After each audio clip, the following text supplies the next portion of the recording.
সবচেয়ে বেশি রিপিটেড মুক্তিযুদ্ধ এবং ভাষা আন্দোলন ভিত্তিক সাহিত্যের আয়োজনে আছেন স্বপ্নের স্কুলের সাথে। প্রথমে দেখব ভাষা আন্দোলন ভিত্তিক বিভিন্ন সাহিত্য, তারপর দেখব মুক্তিযুদ্ধ ভিত্তিক বিভিন্ন সাহিত্য যেগুলো বিভিন্ন পরীক্ষায় বারবারই রিপিট আসে। ভাষা আন্দোলন ভিত্তিক প্রথম নাটক কবর, আর এই কবর রচনা করেছেন মুনির চৌধুরী। ছোট গল্পের দিকে যদি যাই তাহলে প্রথম গল্প হচ্ছে ২১-এর গল্প, যেটি লিখেছেন জহির রায়হান। ছোট গল্প আছে মৌন নয়, যার রচয়িতা শওকত ওসমান।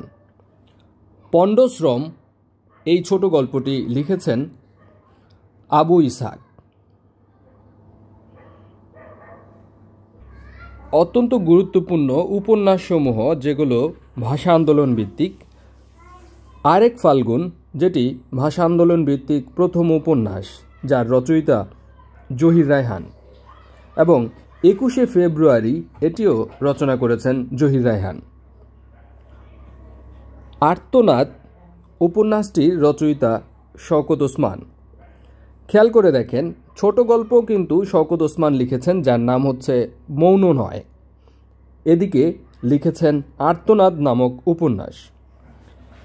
তারপরে রয়েছে নিরন্তর ঘণ্টাধ্বনি এবং যাপিত জীবন, রচয়িতা সেলিনা হোসেন। ২১শে ফেব্রুয়ারি যেটি সম্পাদিত গ্রন্থের দিক থেকে প্রথম সংকলন গ্রন্থ, যার রচয়িতা হাসান হাফিজুর রহমান। প্রায় সময়ই এই প্রশ্নটি পরীক্ষায় আসে। তাছাড়া রয়েছে ২১-এর দলিল, যেটি একটি সম্পাদিত গ্রন্থ, এর রচয়িতা এম.আর. আক্তার মুকুল।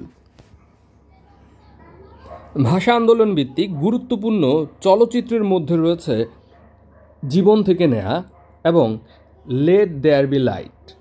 জীবন থেকে নেয়া এবং লেট দেয়ার বি লাইট এর রচয়িতা জহির রায়হান। আরেকটি চলচ্চিত্র যার নাম হচ্ছে ফাগুন হাওয়ায়। ফাগুন হাওয়ায় এই চলচ্চিত্রের রচয়িতা হচ্ছেন তৌকির আহমেদ। ভাষা আন্দোলন ভিত্তিক চলচ্চিত্র বাংলা, এর রচয়িতা শহীদুল আলম খোকন। একটু কষ্ট হলেও এই তথ্যগুলো আপনাদেরকে মুখস্থ রাখতেই হবে। শুধুমাত্র এমসিকিউ পরীক্ষায় যে আসবে তা নয়, এগুলো ভাইবা বোর্ডও আপনাকে জিজ্ঞাসা করতে পারে। গোছানো চাকরির প্রস্তুতি নেওয়ার জন্য স্বপ্নের স্কুলের এই চ্যানেলটিকে এভাবেই সাবস্ক্রাইব করে বেল বাটনটিতে ক্লিক করে নেন, তাহলে কোনো ধরনের আপডেট আপনার মিস হবে না। ভাষা আন্দোলন ভিত্তিক কবিতা কাঁদতে আসিনি, ফাঁসির দাবি নিয়ে এসেছি, এটি রচনা করেছেন মাহবুবুল আলম চৌধুরী। কবিতা স্মৃতিস্তম্ভ, এর রচয়িতা আলাউদ্দিন আল আজাদ। এবার দেখব মুক্তিযুদ্ধ ভিত্তিক সাহিত্য। প্রথমে দেখি নাটক। গুরুত্বপূর্ণ নাটকের মধ্যে রয়েছে পায়ের আওয়াজ পাওয়া যায়। এই নাটকটি রচয়িতা সৈয়দ শামসুল হক। তারপরে রয়েছে কি চাহ শঙ্খচিল, আছে বকুলপুরের স্বাধীনতা, আছে বর্ণচোর। খেয়াল করে দেখেন, কি চাহ শঙ্খচিল, বকুলপুরের স্বাধীনতা, বর্ণচোর, এর রচয়িতা মমতাজ উদ্দিন আহমেদ। নরকে লাল গোলাপ, নরকে লাল গোলাপ, এটি রচনা করেছেন আলাউদ্দিন আল আজাদ। খেয়াল রাখবেন এগুলো কিন্তু নাটক। এবার আসেন গুরুত্বপূর্ণ একটি সেগমেন্ট, যেটি হচ্ছে উপন্যাস। উপন্যাস হিসেবে সবচেয়ে বেশি বিভিন্ন পরীক্ষায় আসে রাইফেল রোটি আওরাত, যার রচয়িতা আনোয়ার পাশা। তাছাড়া রয়েছে নীল দংশন, নিষিদ্ধ লোবান। নীল দংশন এবং নিষিদ্ধ লোবান এর রচয়িতা সৈয়দ শামসুল হক। খেয়াল করে দেখেন, সৈয়দ শামসুল হকের কিন্তু পায়ের আওয়াজ পাওয়া যায় নামক একটি নাটকও রয়েছে।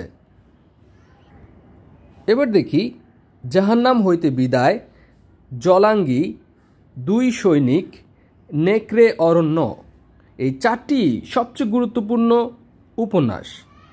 মনে রাখতে পারেন জাজ দুনে।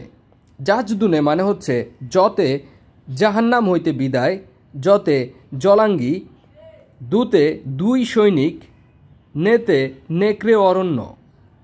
এই 4টি গুরুত্বপূর্ণ উপন্যাসের রচয়িতা শওকত ওসমান। শওকত ওসমানের সাথে অনেকেই গুলিয়ে ফেলেন শওকত আলীকে। শওকত আলীর একটি উপন্যাস যার নাম হচ্ছে যাত্রা।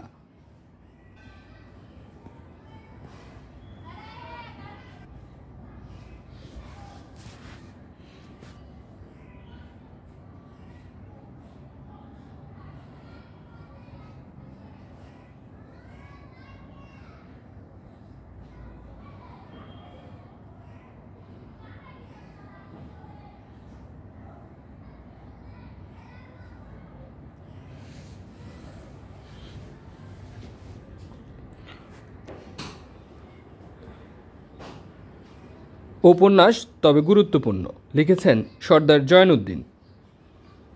হাঙর নদী, গ্রেনেড এবং যুদ্ধ এই উপন্যাস দুটি লিখেছেন সেলিনা হোসেন।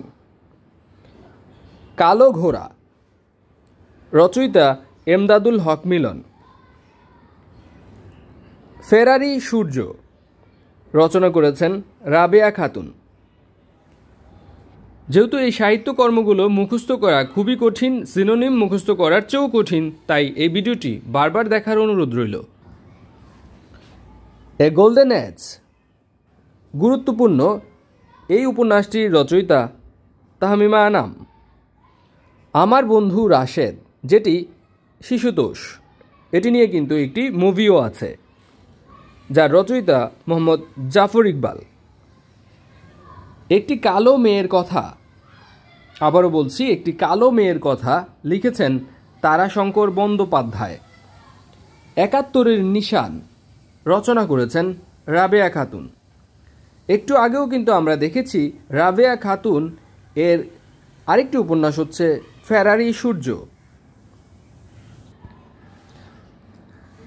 প্রবন্ধ গ্রন্থ দেখব আমরা এখন। প্রবন্ধের মধ্যে রয়েছে ৭১-এর বিজয় গাথা এবং লক্ষ প্রাণের বিনিময়ে। রয়েছে একটি ফুলকে বাঁচাবো বলে, রচনা করেছেন মেজর রফিকুল ইসলাম। ৭১-এর বিজয় গাথা, লক্ষ প্রাণের বিনিময়ে, একটি ফুলকে বাঁচাবো বলে, এই প্রবন্ধগুলো লিখেছেন major Rafiqul Islam. A search for identity অনেকবার এসেছে বিভিন্ন পরীক্ষায়। এ সার্চ ফর আইডেন্টিটি লিখেছেন major Abdul Jalil. The liberation of Bangladesh লিখেছেন মেজর জেনারেল সুখওয়ান্ত সিং। প্রবন্ধ গ্রন্থ আমি বীরাঙ্গনা বলছি, রচনা করেছেন ডক্টর নীলিমা ইব্রাহিম। ৭১-এর ঢাকা রচনা করেছেন সেলিনা হোসেন। মূলধারা এর রচয়িতা মইদুল হাসান। এবার দেখি স্মৃতিকথামূলক মুক্তিযুদ্ধভিত্তিক রচনা। আমি বিজয় দেখেছি, এই স্মৃতিকথাটি রচনা করেছেন এম আর আক্তার মুকুল। অনেক জনপ্রিয় একটি স্মৃতিকথা। তাছাড়া রয়েছে ৭১-এর দিনগুলি, রচয়িতা জাহানারা ইমাম। ৭১-এর ডায়েরি, রচয়িতা সুফিয়া কামাল। এই দুইটা রচনার মধ্যে অনেকেই গোলমাল পাকিয়ে ফেলেন।